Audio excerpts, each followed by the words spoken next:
क्या आप जानते हैं कि महीने में दूसरे शनिवार को छुट्टी क्यों होती है? या फिर क्या आपको पता है कि गोल्डन ब्लड क्या होता है? क्या आप जानते हैं कि मोबाइल फोन बेचने से पहले नोकिया कंपनी किस चीज का बिजनेस किया करती थी? क्या आपको पता है कि ऊंचाई से गिरने पर हमारी नींद क्यों खुल जाती है? यकीनन आपने आज से पहले इतने अमेजिंग फैक्ट्स नहीं सुने होंगे, इसलिए वीडियो को आखिर तक जरूर देखें। फैक्ट नंबर 1, रात को सोते समय अक्सर लोगों को ये सपना आता है कि वो तेजी से भाग रहे हैं और अचानक से किसी बिल्डिंग या सीढ़ियों से नीचे गिर गए हैं। उस अवस्था में सपने में गिरने के बाद तुरंत व्यक्ति की नींद खुल जाती है। लेकिन क्या आपने कभी सोचा है कि आखिर सपने में ऊंचाई से गिरने के बाद इंसान की नींद क्यों खुल जाती है और उसका सपना कंटिन्यू चलता क्यों नहीं रहता है? दरअसल इंसान द्वारा देखे गए सपनों का सीधा ताल्लुक उसके दिमाग से होता है। दिमाग हमें वही सपना दिखाता है जिसके बारे में हम जागते हुए सोच रहे होते हैं। जब कोई इंसान बिल्डिंग से नीचे गिरने का सपना देखता है तो हमारे दिमाग को ये पता ही नहीं होता है कि ऊंचाई से गिरने और मृत्यु होने के बाद क्या होता है, जिसकी वजह से हमारा दिमाग सपना दिखाना बंद कर देता है और उसकी वजह से सपना देख रहे व्यक्ति की नींद अचानक से खुल जाती है, जिससे हमें ये एहसास होता है कि हम असल में जिंदा हैं।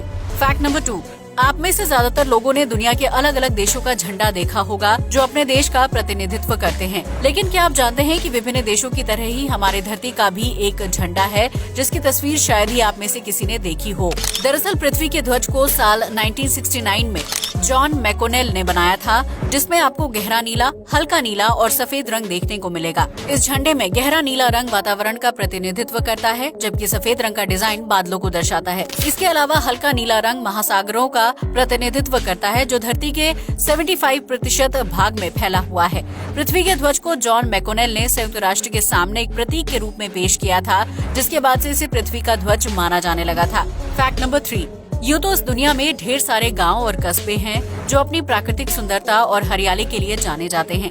लेकिन क्या आपने कभी दुनिया के सबसे हरे भरे गांव के बारे में सुना है, जहां सिर्फ जमीन पर ही नहीं बल्कि घरों के ऊपर भी हरी भरी घास उगती है? जी हाँ, आपने बिल्कुल सही सुना। यह अनोखा गांव चीन के झेजियांग प्रांत के शैंगशान द्वीप पर है, जिसे हुटुवान गांव के नाम से जाना जाता है। इस गांव में 500 से ज्यादा घर और इमारतें हैं, जिनकी दीवारों और छतों पर हरी भरी घास उगाई है। दरअसल हुटुवान गांव में अब लोग नहीं रहते हैं, जिसकी वजह से ये गांव पूरी तरह से वीरान हो चुका है और प्रकृति ने इस गांव के हर घर को अपनी गोद में समेट लिया है। कहा जाता है कि 1990 के दशक से पहले हुटुवान गांव में 2000 से ज्यादा मछुआरे और उनके परिवार रहा करते थे। लेकिन ये गांव मुख्य सड़क और शहर से काफी दूर था। यहाँ ना तो शिक्षा की व्यवस्था थी और ना ही इलाज के लिए अच्छा अस्पताल था, जिसकी वजह से गांव के लोगों को जीवन जीने में मुश्किलें होती थी। हुटुवान गांव के लोगों ने बेहतर जिंदगी की तलाश में पलायन करना शुरू कर दिया, जिसके बाद साल 1994 तक ये गांव पूरी तरह से खाली हो गया था। लोगों की गैर मौजूदगी में उनके घरों को घास, पेड़ पौधों और लताओं ने घेर लिया, जिसकी वजह से इस गाँव में लगभग हर घर प्राकृतिक रूप से हरा दिखाई देता है। वर्तमान में हुटुवान गाँव में गिनती के कुछ लोग ही रहते हैं, क्योंकि पिछले कुछ सालों में इस गाँव में पर्यटन काफी तेजी से बढ़ रहा है।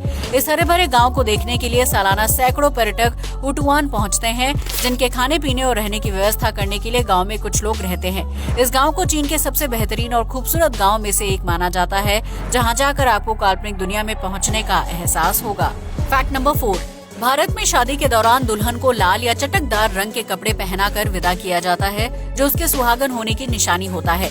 लेकिन मध्य प्रदेश के मंडला शहर में रहने वाले गोंडी आदिवासी समुदाय के लोग शादी के दिन दुल्हन को लाल नहीं बल्कि सफेद जोड़े में विदा करते हैं, जबकि इस समुदाय के लोग लड़की के घर सिर्फ 4 फेरे लेते हैं और बाकी के 3 फेरे विदाई के बाद लड़के के घर में लिए जाते हैं। दरअसल गोंडी समुदाय के लोग सफेद रंग को पवित्र मानते हैं, क्योंकि ये शांति का प्रतीक होता है। इस समुदाय के लोग हर जश्न, खुशी या शादी के मौके पर सफेद रंग के कपड़े पहनना पसंद करते हैं, ताकि हर किसी के जीवन में शांति बनी रहे। इस समुदाय के लोगों का रहन सहन और शादी से जुड़े रीति रिवाज बहुत ही अलग हैं, जिसकी वजह से यहाँ की शादियाँ काफी अनोखी मानी जाती हैं। आपको बता दें कि गोंडी समुदाय के लोग अन्य समुदाय के लोगों से बिल्कुल अलग होते हैं, क्योंकि इस समुदाय में शराब पीना बिल्कुल वर्जित है। अगर कोई व्यक्ति शराब पीता है तो उसे समुदाय से अलग कर दिया जाता है।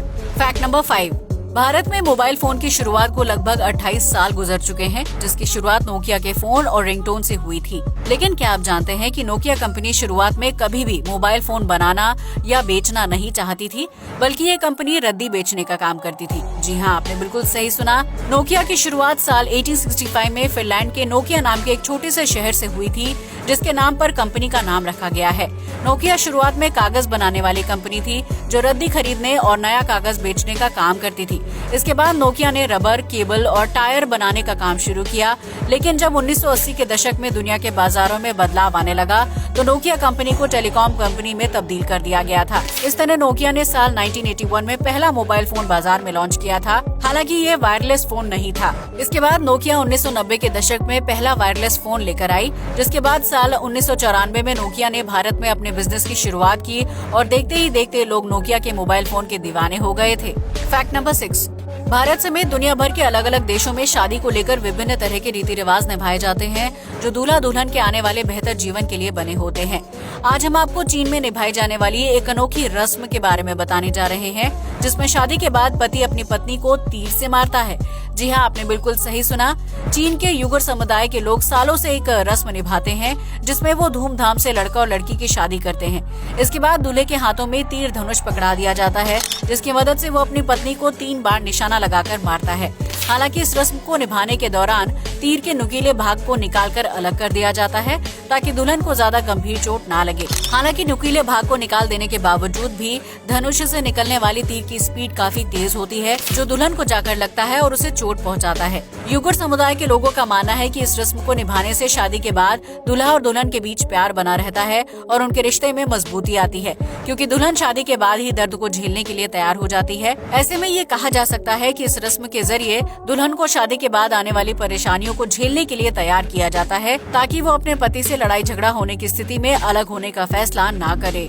फैक्ट नंबर 7, आमतौर पर जब किसी व्यक्ति की मौत हो जाती है तो उसे पूरी तरह से मृत समझ लिया जाता है, लेकिन सच्चाई तो ये है कि मौत हो जाने के बाद भी इंसान के शारीरिक अंग काफी देर तक सक्रिय रहते हैं, जिसमें से एक है उसका दिमाग। वैज्ञानिक रिसर्च से पता चलता है कि मौत के बाद भी इंसान का दिमाग लगभग 7 मिनट तक सक्रिय रहता है और इस दौरान वो लगातार काम कर रहा होता है, लेकिन उल्टी प्रक्रिया में। दरअसल इंसान के मर जाने के बाद उसका दिमाग अपने जीवन की सारी घटनाओं को याद करना शुरू कर देता है, जिसकी वजह से दिमाग में एक फिल्म चलने लगती है। लेकिन मौत के बाद इंसान का दिमाग सीधा नहीं बल्कि उल्टा काम करता है, जिसकी वजह से उसे सारी घटनाएं मरने के बाद से शुरू होती हैं। आमतौर पर हमारा दिमाग जन्म के बाद से शुरू होने वाली घटनाओं के बारे में सोचता है, जबकि एक मृत व्यक्ति का दिमाग मरने से पहले की घटनाओं को रिवर्स में सोचने लगता है। आपको बता दें कि मृत्यु के बाद अचानक जीवित होने वाले लोगों के ऊपर जब वैज्ञानिकों ने रिसर्च की, तो उन्होंने बताया कि मरने के बाद दिमाग में उनके जीवन से जुड़ी पूरी कहानी उल्टी दौड़ रही थी। ऐसे में मृत व्यक्ति अक्सर अपनी उल्टी चल रही कहानी के दौरान दोबारा जीवित हो जाता है, जिसे आम लोग चमत्कार समझ लेते हैं। फैक्ट नंबर 8, दुनिया की आबादी 8 अरब है, जिसमें से लगभग हर किसी के खून का रंग लाल होता है। आमतौर पर इंसानों के खून में अलग अलग ग्रुप पाए जाते हैं, लेकिन आज हम आपको एक बहुत ही अमेजिंग ब्लड के बारे में बताने जा रहे हैं, जिसे गोल्डन ब्लड के नाम से जाना जाता है। जी हाँ, आपने बिल्कुल सही सुना। इस गोल्डन ब्लड को वैज्ञानिक भाषा में RH नल के नाम से जाना जाता है, जो बहुत ही दुर्लभ ब्लड होता है। ये ब्लड दुनिया की 8 अरब आबादी में से अब तक सिर्फ 50 लोगों में पाया गया है, जिसका रंग लाल के बजाय गोल्डन यानी सुनहरा होता है। इस ब्लड को पहली बार साल 1961 में पहचाना गया था, जब इसका सैंपल एक ऑस्ट्रेलियन महिला के शरीर से मिला था। कहा जाता है कि जिस व्यक्ति के शरीर में गोल्डन ब्लड होता है, उसकी रोग प्रतिरोधक क्षमता आम आदमी के मुकाबले लगभग 5 गुना ज्यादा होती है। हालांकि यह ब्लड इतना ज्यादा दुर्लभ है कि अगर इस ब्लड वाले व्यक्ति को खून की जरूरत पड़ती है, तो इतनी बड़ी आबादी में से उसके लिए डोनर ढूंढ पाना बहुत ही मुश्किल हो जाएगा।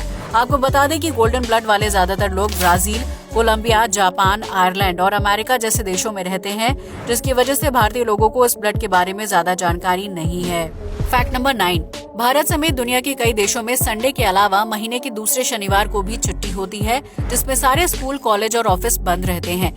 लेकिन क्या आपने कभी सोचा है कि आखिर महीने के दूसरे शनिवार को ऐसा क्या होता है जिसकी वजह से छुट्टी दी जाती है? अगर नहीं तो हम आपको बता दें कि दूसरे शनिवार की छुट्टी का सीधा ताल्लुक बाइबल से है, जिसमें ये बताया गया है कि हमारी पृथ्वी 6 दिन में बनकर तैयार हुई थी। 6 दिन बाद दूसरा शनिवार आ गया था, जो पृथ्वी के निर्माण के बाद पूजा पाठ और आराम करने का दिन था। प्राचीन काल में कई देशों में महीने के दूसरे शनिवार को पृथ्वी के जन्म के जश्न के रूप में मनाया जाता था, जिसके लिए हर किसी को उनके काम से छुट्टी दे दी जाती थी। प्राचीन मिस्र में भी महीने के दूसरे शनिवार को छुट्टी की तरह मनाया जाता था, जबकि ईसाई धर्म के लोग भी शनिवार को पवित्र मानते थे। इस तरह से पुराने जमाने से ही महीने के दूसरे शनिवार को आराम का दिन माना जाता था, जिसके लिए हर किसी को छुट्टी दे दी जाती थी। ये मान्यता साल दर साल आगे बढ़ती गई और जब विदेशी कंपनियां भारत में कारोबार करने लगी तो उन्होंने अपने कर्मचारियों को दूसरे शनिवार के दिन छुट्टी देना शुरू कर दिया। इस तरह से ये प्रचलन भारत में भी फेमस हो गया, जिसके बाद स्कूल और कॉलेज में भी महीने के दूसरे शनिवार को छुट्टी का दिन घोषित कर दिया गया था। हालांकि भारत की कई कंपनियों में दूसरे शनिवार के दिन छुट्टी नहीं दी जाती है, क्योंकि ये मान्यता विदेशी कंपनियों की होती है। आज के लिए बस इतना ही। जय हिंद दोस्तों।